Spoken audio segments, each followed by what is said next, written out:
So big news for Xbox gamers and really anyone watching tech and gaming. Microsoft just rolled out a beta for something called Copilot for gaming. Hmm.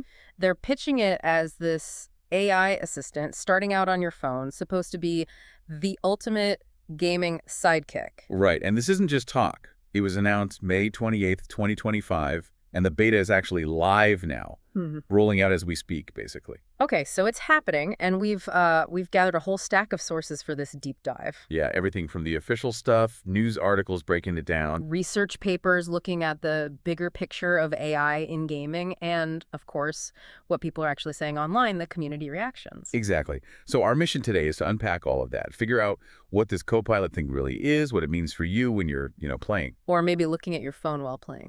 Yeah, maybe that too. And sort of see where it fits into this much larger story of AI changing games. It's fascinating, sometimes a bit challenging. Okay, let's jump right into the beta itself then. What are players actually getting access to in this first phase? Well, based on what we're seeing, think of it like an AI chatbot. But crucially, it's specifically trained on gaming knowledge, and it can tap into your own Xbox data. Your own data. Yeah. And for now, for this beta, it's not running on the Xbox console. It's through the Xbox app beta on mobile, Android, and iOS. Right, so it's a second screen thing. You're using your phone alongside the console, or maybe before or after a session. Precisely. That second screen idea seems key right now. The rollout is limited, though. English speakers in places like the US, Australia, South America, Eastern Europe. No Western Europe yet. Not listed initially, no. And there's a note that iOS users not in the mobile app beta might be able to try some features through the game bar on Windows. So a few ways in, potentially. Okay, accessible enough for some to try. But what does it do? What can you actually ask this AI sidekick? What problems is it meant to solve? The sources give some pretty good examples, kind of covering a few buckets. First, your personal stuff, your Xbox activity, your account. Like what? Like, what was my last achievement in Starfield? Or maybe, what's my gamer score now? And hey, any tips to raise it? Even practical things like, when's my Game Pass up for renewal? Stuff like that. It pulls from your specific data. Okay, that actually sounds useful. Quick checks without digging through menus. What about help in the game? That seems like the bigger promise. That's definitely a major focus. You can ask for in-game help, tips, strategies. Examples. Things like, hey, Copilot, what materials do I need for a diamond sword in Minecraft? Quick reminders. Or if you're really stuck, like the example given, while playing South of Midnight, I'm hitting a wall with the Rougarou boss. Any tips? So for that kind of question, where's getting the answers? It hasn't played the game itself. Right. For those, it's drawing on public info, game guides, wikis, that kind of thing. It's essentially summarizing information that's already out there, but in a conversational way. Gotcha. So it's leveraging all that community knowledge. What about discovering new games? That's always a struggle. Yep. Game recommendations are another big use case mentioned. It can suggest things based on what you've played before, like, I play a lot of Forza. What else might I like? Or just general preferences. Exactly. I'm in the mood for a horror game, or show me some new RPGs. Yeah. You can also ask for specific game facts, like, what's the rarest achievement in Avowed? And you can talk to it or type. Both. Voice prompts or typing, which sounds convenient, but, well, we'll get to the reactions on talking to your phone mid-game. Right. So how does it pull all this together? You mentioned personal data and public info. Yeah, it's not magic, though it can feel like it sometimes with AI. The sources explain it combined your player data for those account questions and then uses Bing search tech to pull from public sources of information for the general game help and facts. Okay, so it's like Bing, but with a gaming focus and some personal context. That's a good way to put it. Like Bing, but hopefully smarter about gaming context and your history, all wrapped in that chat interface. And importantly, there's feedback built in. Thumbs up, thumbs down on answers, direct comments. That's crucial for training. Okay, now, the reactions. This is where it gets really interesting, right? Looking at what people are saying in these sources. Definitely not a universally warm welcome. Not at all. That Windows Central piece was pretty pointedly skeptical. Yeah. The author basically said, I don't want to talk to my phone while I'm gaming. Yeah. Found it disruptive, breaks the immersion, questioned how practical voice commands really are when you're deep in a game, maybe already in party chat. And they brought up a really big concern, didn't they, about where the info comes from? Absolutely. The impact on gaming journalism and websites. If Copilot just scrapes guides and tips from sites that rely on traffic, the author asked, point blank, Where is that going to leave us? It's a huge worry. Yeah, that's a fair question. Undermining the sources it relies on. Right. And they framed it as part of this broader trend, this unease about generative AI in gaming, mentioning PlayStation's experiments too. And the community chatter. Reddit, for example, always colorful. Oh yeah, lots of relatable stuff. The idea of an AI backseat gaming assistant definitely struck a chord. Ah, yeah, I saw that. And the virtual Cheeto dust comment. That one painted a picture, didn't it? Just the friction of needing that second device. Someone suggested it should be called Cortana, which, for Xbox, that makes sense. It really does. Thematically perfect. But there was also serious discussion about where this could go. The potential for it to evolve into a real-time overlay actually in the game. Like genuinely helping you, GITUD, as they say. Yeah, or providing different kinds of walkthroughs, like a quick path for someone short on time versus a deep dive for a completionist. That future potential is there. But there was skepticism about now, right? About its current abilities. Definitely. Someone shared an anecdote about Copilot apparently struggling to set a simple alarm, which, immediately makes you think, okay, can I trust this for complex boss fight advice right now? Fair point. Reliability is key. And just a general no thanks vibe from some players. They just don't want an AI gaming coach. Not interested. The T3 article tried a different angle, framing it more like an AI friend. Yeah, a bit softer, like a companion who knows your gaming habits. But even they pointed out that for generic questions, it might just feel like using Bing yourself. Raises the question of what's the unique value today in this beta? Okay, so let's zoom out a bit, because this beta, while interesting, it really fits into a much, much bigger picture, doesn't it? AI transforming gaming is way beyond just a chatbot sidekick. Absolutely. The sources make that incredibly clear. AI is already getting baked into the core of games themselves, how they're built, how they react, how they play. Like creating the actual game worlds. That seems like a huge application. Exactly. Procedural content generation, PCG.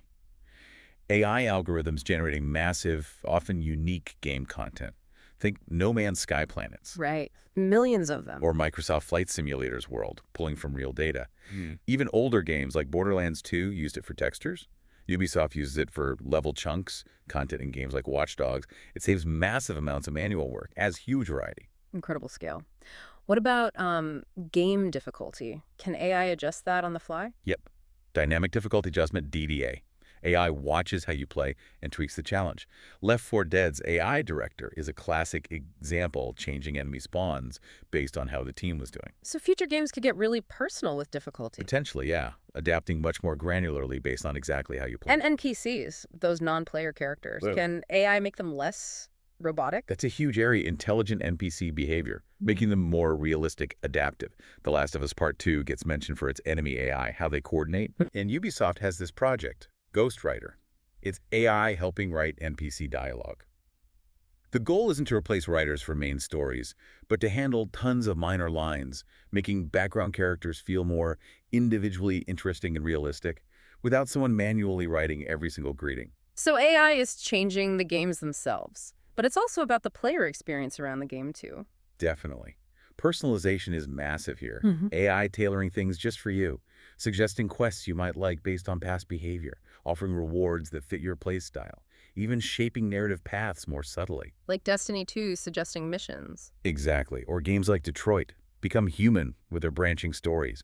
AI can take that concept way further, making the game feel truly reactive to you. That sounds amazing for immersion, a game that really feels like it knows me. Right. Enhances that immersive storytelling. Seamless interactions.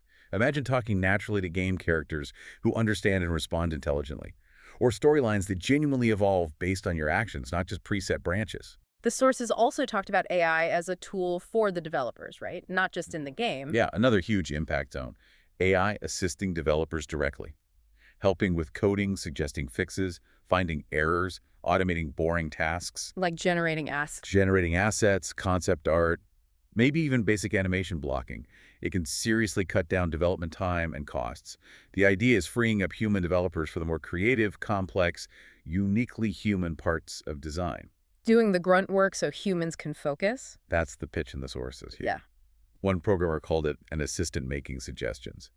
AI is also used behind the scenes in infrastructure. Better matchmaking, Rainbow Six Siege uses it. Game balancing, debugging, anti-cheat systems. Even tackling toxicity. They're trying. applying it to manage toxic chat and behavior. Yeah. Though the source is caution that's really complex, AI isn't a perfect solution there by any means. Okay, so tons of potential. But wow, the source has also really hammered home the challenges and limitations. It's definitely not a magic wand. Not even close. The technical hurdles alone are significant. AI, especially the complex generative stuff, is heavy on performance, as one source put it. Needs huge servers, tons of data, massive investment. So probably not something every indie dev can just throw into their game easily. Not at the high end, no. Scaling these sophisticated models is tough, often only realistic for big companies right now. And sometimes, for simple things, AI can actually be slower than older, optimized methods. Plus, rendering limitations if AI is creating complex visuals on the fly. And connectivity matters too, right? Especially for cloud features like Copilot might become. Absolutely critical. You need good, stable internet globally to support complex cloud AI without lag becoming a nightmare. What about the data AI learns from? That seemed like a big red flag area. Huge. AI is trained on data, and if that data has human biases baked in, the AI learns those biases. And can even amplify them. Exactly, affecting representation. The sources mentioned issues with AI sometimes struggling to represent women or people of color fairly, citing examples like problems Amazon had with an AI hiring tool. So developers need to be super vigilant about scanning training data and AI output for bias, making sure it doesn't inadvertently glorify harmful stuff or perpetuate stereotypes. Careful curation is key then. Essential. Another challenge is just control. For developers, if AI can generate almost anything, how do you maintain creative control? Ensure a consistent experience. Avoid the AI creating something broken or unintended. Like early No Man's Sky feeling a bit directionless for some. That kind of thing, yeah. Finding that balance, the sweet spot, as one source called it, allowing cool, unique, AI-driven moments, but still guiding the player, ensuring they see the key stuff, the intended narrative. And players themselves, they can be unpredictable. Oh, totally. Players will absolutely try to break it, find exploits, cheat, misuse the AI systems. Developers have to anticipate that. And that really worrying point about AI learning spending habits. Yeah, that came up repeatedly as a major ethical concern. The potential for AI to figure out how you spend money, maybe exploit gambling tendencies, if it's tied into personalized offers or dynamic difficulty linked to monetization. Yikes. Exactly. Quotes like, "I feel very uncomfortable," really stood out.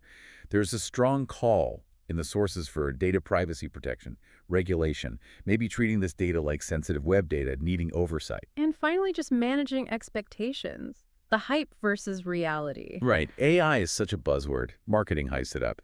But the actual implementation can sometimes be pretty basic or just advanced automation. Progress isn't always as fast as the headlines suggest. But that said, the hype is important. It drives investment, pushes things forward, even if results lag behind promises sometimes. Okay, so despite all those hurdles, the source has definitely highlighted massive opportunities too, real potential benefit. Oh, for sure. A big one is boosting diversity and inclusion. AI can be programmed or trained to generate more diverse characters, storylines, either automatically or based on player choice. And maybe make the industry more diverse. That's a hope. By making tech tools more accessible, AI could lower barriers for people who aren't traditional programmers, maybe helping bring more women, more people of color into game development. And accessibility for players with disabilities is huge. Better voice controls, image recognition for navigation help, integration with adaptive tech. Training data can actively include diverse people to improve representation. So it's a potential force for good on multiple fronts. That's the optimistic take. And streamlining development, we mentioned that, but maybe creating new jobs too. Automating the repetitive stuff lets humans focus on creativity, narrative, complex design, and you might see new roles emerge, like prompt engineers who guide AI, or people specializing in human-AI collaboration. AI could even handle super technical stuff like physics or lighting automatically based on context. That idea of AI as a collaborator, not just a replacement. That's interesting. It is. And for players, maybe the most exciting thing is truly bespoke experiences. AI crafting unique scenarios, adapting stories, tailoring challenges just for you. Yeah, seen as a massive positive. One source said, everyone should have the chance to have bespoke experiences with AI. It could be a bridge, helping players understand complex games, unlocking their full potential. That feels genuinely revolutionary for gaming. Could be. And the sources even touched on applications beyond entertainment. Using game tech and AI for serious games, training simulations, business tools, applying game AI in research, like surgical simulators with AI feedback. Now, ethics, that was woven through everything, wasn't it? Underlying the challenges and the opportunities. Absolutely central. Especially around generative art and protecting artists, Yeah. there was a strong consensus. Artists are in dire need of protection. Big concerns about AI training on art without permission or payment. Plagiarism, exploitation. We need rules, laws. That's the call. Ethical practices, legal frameworks. Companies are taking steps, but laws need to catch up. Ideas like filters respecting artist preferences, opt-in or opt-out for training data. The whole copyright debate with AI is massive. But some sources saw potential new roles for artists too. Yeah, that perspective was there. Like past tech shifts, maybe AI creates new jobs for artists, training AI, curating its output, designing with AI. It's not just a simple replacement narrative for everyone. And bias, again, as an ethical point. Critical. The risk of AI embedding societal biases needs constant ethical monitoring and mitigation, Job displacement, that kept coming up. with different takes. Some see AI automating repetitive tasks, freeing humans for complex work, a tool for humanity. Others are genuinely worried about large-scale job losses, talking about things like universal basic income.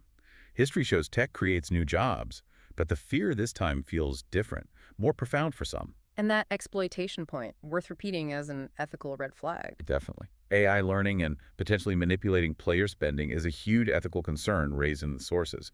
Personalization is great, but it has a dark side if misused. Okay, so let's bring it all together. This specific Copilot beta launch, viewed against these broader trends, what does it really signify? What's the takeaway? Well, it's a concrete step.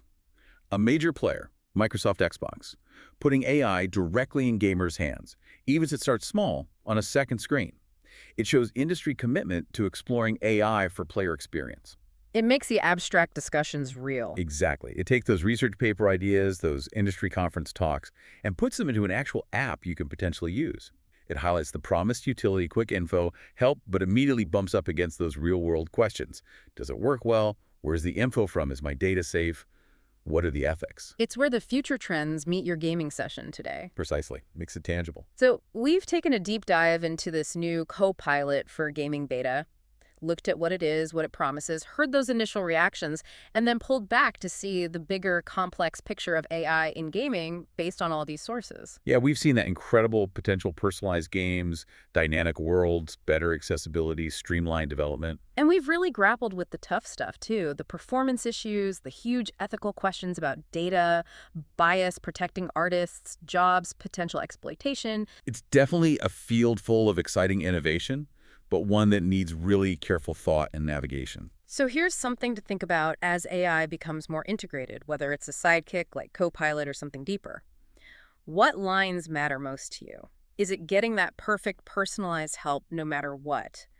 Or is knowing the content was sourced ethically more important? Is it the infinite variety of an AI-generated world you want, or the specific vision and craft of a human designer? What balance do you hope gaming finds with AI as it moves forward? These are the big questions that are going to shape how we play for years to come. Thank you so much for joining us on this deep dive into the sources. We hope this gave you a clearer view of this new development and the whole fascinating, rapidly changing world of AI in gaming.